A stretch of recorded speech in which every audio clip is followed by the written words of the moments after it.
Hi everyone, in front of me I've got REALME 14T and let me share with you how to change date and time on this device.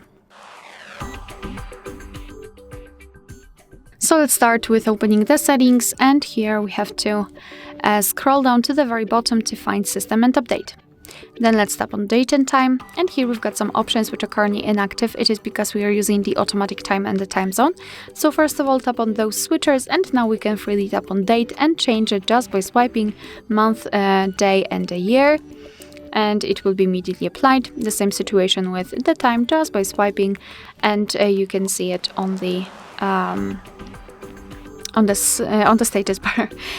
You can also change the time zone. Just tap on it, and here we've got the full list of available time zones, so just scroll and find it and then tap on it, and it will be immediately applied.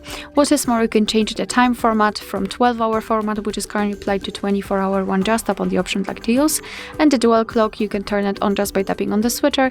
And basically the whole idea of this feature is that your device will display the first clock with the time from the time zone you're currently in, and the second one from any other place in the world of your choice, of course. And here you can decide whether you want to display the dual clock on the lock screen or only on the home screen. Totally up to you. If you want to, you can also get back to all previous settings, so the automatic options, just by tapping on those two switchers here. Alright, so that will be all. Thank you so much for watching. Please hit the subscribe button and leave the thumbs up.